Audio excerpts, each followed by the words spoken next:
70,000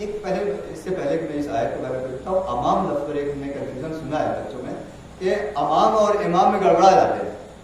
کربلا میں جو دو آدمی جو آگے سپر بن گئے تھے، امام حسین نماز پڑھ رہے تھے اور انہوں نے تیر اپنے اوپر روکا تھا، مسائل نہیں پڑھا وہ بھی، لفظ امام کی تشریح کرو.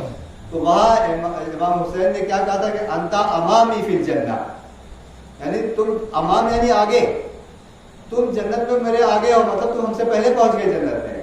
لیکن بعض خطیب جو کم پڑھے لکھے ہیں اور جو ذاکر ہیں جو صرف اردو کی کتابیں پڑھ کر کے انتا امامی فی الجنہ یا امامی فی الجنہ دونوں کو ایک ہی سمجھتے ہیں، یعنی تم جنت میں ہمارے امام رہو گے. امام کا امام دوسرا غیر معصوم نہیں ہو سکتا ہے. تو انتا امامی فی الجنہ نہیں، اگر کوئی آپ کے سامنے پڑھے تو آپ ٹوک دیجیے نہیں، امامی ہے وہ، امامی نہیں ہے. امام یعنی رہبر، پیشوا، گائیڈ، ہمارے پیشوا. تو انتا، امام حسین نے کہا تھا انتا امامی فی الجنہ، نہ کہ انتا امامی فی الجنہ. امام اور امام کا فرق آپ کو معلوم ہونا چاہیے. بہرحال ایک بار اور سوال کیجیے آپ.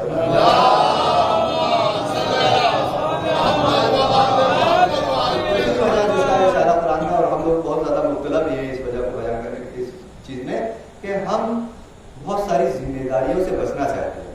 ہم چاہتے ہیں کہ بھیا بھائی سر مڑائے وہ لینا پڑھنا شروع ہو جائے.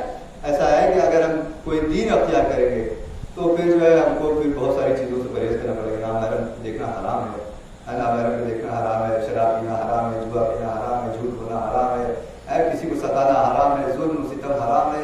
بہت ساری چیزوں پہ ہمارے پر ریسٹرکشنز لگ جائیں گے، پابندیاں لگ جائیں گی، ہے نا. تو یہ ذمہ داریوں سے بچنے کے لیے، کسی قسم کی مسئولیت سے بچنے کے لیے ہم کہتے ہیں اب کچھ مواد واد ہے ہی نہیں، حساب کتاب ہے ہی نہیں، تاکہ ہم جو دل چاہے کریں. قرآن کی آیت کہتے ہیں یرید الانسان، انسان یہ چاہتا ہے لیفجر امامہ، تاکہ وہ اپنے سامنے طرح دنیا بھر کا جو دل چاہے وہ گناہ کرے. تو مذاق کرتا ہے، تنزیہ پوچھتا ہے یا سلو، پھر وہ پوچھتا ہے ایانا یوم القیامہ، کہ قیامت کا دن کب ہے. تو بہرحال یہ دو وجہ، تو ذمہ داریوں سے بچنے کے لیے بھی، اور اسی لیے کہا جاتا ہے نا کہ بھائی انسان کو کوئی دین کیوں اختیار کرے، نہ کرے اختیار، ایسے ہی مست گھومے. بالکل دین اختیار کریں گے تو مشکلات کھڑی ہو جائیں گی نا، ساری چیزوں سے کچھ چیزیں حرام، بہت ساری چیزیں حرام ہو رہی ہیں. تو اس کا جواب جو دیتے ہیں، یہ بھی بات آ گئی ابھی اچانک سے ذہن میں، ایک بار اور سوال بھیجیے.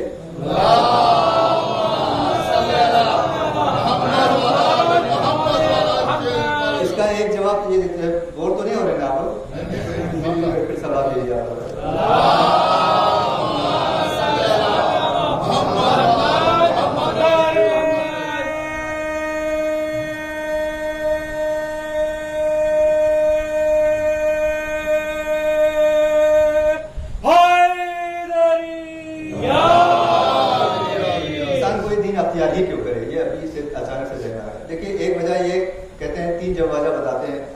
شکر منیم، یعنی شکرانے کے طور پر بھی دین اختیار کرنا چاہیے. جس اللہ نے ہم کو پیدا کیا، ٹھیک ہے، اگر اللہ کو مان آیا، جس اللہ نے ہم کو پیدا کیا، جس نے ہم کو عقل صالح دی، ہاتھ پیر آزاد ہمارے سے سالم دی، تو اس کا ہم تھینکس کس طرح سے کریں، اس کا شکریہ کس طرح سے ادا کریں. ظاہر سی بات ہے ہائٹ اٹھا کر کے سر پہ دوبارہ رکھ لینا جی، اس طرح کا شکریہ اللہ کو نہیں پسند ہے. یا گاڑی کا ہار بجا کر کے، بہت ایران وغیرہ میں ہار بجا کر کے شکریہ ادا کرتے ہیں. تو اس طرح کا شکریہ اللہ نے خود سسٹم بتایا کہ بھائی اگر میرا شکریہ ادا کرنا ہے تو میرے بتائے ہوئے راستے پر چلو. تو اسباب شکر منیم، یعنی جس نے نعمت، دیکھیے ظاہری طور پر بھی ہمارے بھائی مدد کر دیتا ہے، والدین مدد کر دیتے ہیں، پڑوسی مدد کر دیتا ہے، دوست احباب مدد کر دیتے ہیں، لیکن حقیقت میں جو نعمتوں کو دینے والا ہے وہ اللہ ہے. اللہ ہی نے جو ہے دلوں میں ڈالا ہے تو وہ ہماری مدد کر رہا ہے، چاہے وہ والدین کیوں نہ ہو، چاہے وہ بھائی کیوں نہ، چاہے وہ دوست کیوں نہ ہو. تو منعم حقیقی، نعمت دینے والا حقیقی اللہ ہے. اور اللہ کا شکر ادا کرنا، کیونکہ اگر آپ مجھے ایک پانی پلا دے رہے، میرا فرض ہے اپنی اعتبار سے، ابھی دلیل عقلی دے رہا، میرا عقلی اعتبار سے بھی فرض ہے کہ میں آپ کا شکریہ ادا کروں. شکریہ بھائی آپ نے پانی پلا دیا، یا شکریہ آپ نے یہ کام کیا. تو اللہ کے شکریہ کے طور پر بھی دین اختیار کرنا ضروری ہے. دوسری ایک وجہ یہی کہ اس کو ابھی جو اصطلاح بتا دوں پھر اس کو ایکسپلین کروں گا کہ اسباب دفع ضرر محتمل، یعنی یہ کہ جو احتمالی خطرہ ہے اس سے بچنے کے لیے. اگر کوئی بچہ، ابھی 5 سال کا بچہ یا کوئی پاگل دیوانہ کم عقل، وہ آپ کو بتائے کہ ارے مولانا صاحب ادھر سے بچ جائے، وہاں بسواڑی کے پیچھے سانپ ہے، پھٹار ٹہل رہا ہے، ناگ ٹہل رہا ہے، تو ہم اگر عقل مند ہیں تو ہم ہوشیار ہو جائیں گے. یا تو ٹارچ لے لیں گے, ڈنڈا لے لیں گے, اگر بہادر ہیں تو اسی راستے سے جائیں گے, نہیں تو پھر بار کوئی راستہ بدل لیا. یہ عقلی اعتبار سے ضروری ہے کیونکہ خطرہ ہے. بھلے اگر وہ بتانے والا بہت معتبر نہیں ہے, بچے نے بتایا ہے یا کسی کباخ نے انسان نے بتایا, لیکن پھر بھی انسان جو سمجھدار ہے ہوشیار ہو جاتا ہے. تو یہاں 1,24,000 پیغمبر آئے, ائمہ معصومین آئے, بڑے بڑے عبادت گزار آئے, صلحاء آئے, شہداء آئے, سب نے بتایا کہ مرنے کے بعد حساب ہے, کتاب ہے, اور اگر اچھے اعمال کیے تو جنت ہے, برے اعمال کیے تو جہنم ہے, سزا ہے, پٹائی ہے نا, جہنم ہے, آگ ہے, تمام چیزیں. تو اگر یقین کامل نہ بھی ہو کسی کو, یقین کامل نہ بھی ہو کسی کو, تو کیا شبہ بھی نہیں پیدا ہو سکتا؟ شبہ ایجاد تو ہو رہا ہے, احتمال تو پایا جا رہا ہے, احتمال پایا جا رہا ہے اگر, یعنی امکان پایا جا رہا ہے اگر, تو پھر اس امکان سے بچنے کے لیے اس کے لیے پریکاشنز ضروری ہے, اس کے لیے جو ہے وہ پرہیز ضروری ہے, اور احتیاط ضروری ہے کہ نہیں ضروری ہے. اور دین کیا ہے؟ وہی احتیاط ہے, وہی تمام چیزوں کو اپنانا ہے. تیسرا اور آخری وجہ یہ شاید تھوڑا سا دقیق ہے, تو غور سے سنیے گا اس کو کیا کہنا چاہوں. مولا کائنات علی بن ابی طالب علیہ السلام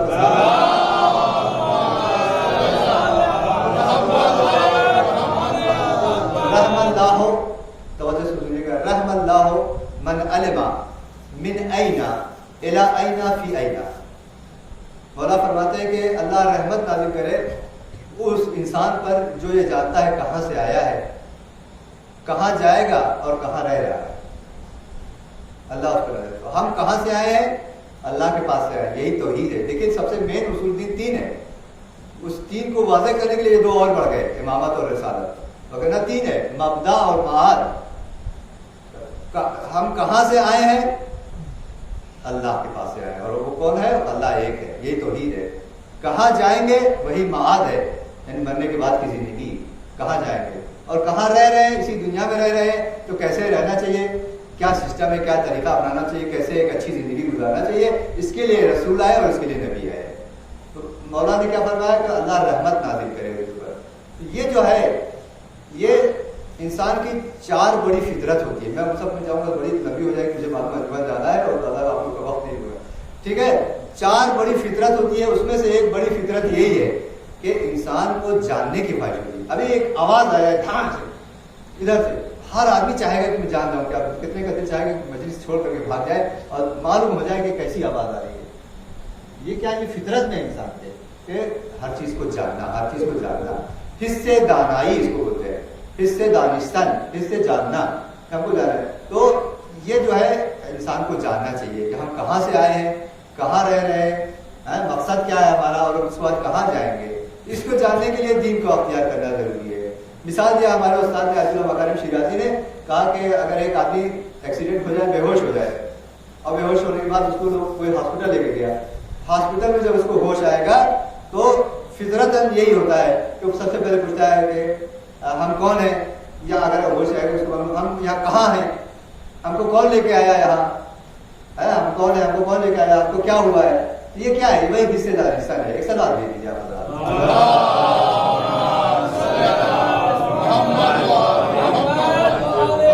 2 منٹ یا 5 منٹ اور آپ حضرات کا وقت لے رہا ہوں کیونکہ ابھی بہت کم ہوا ہے. ایک بار اور مل کر سلام دے دیجیے.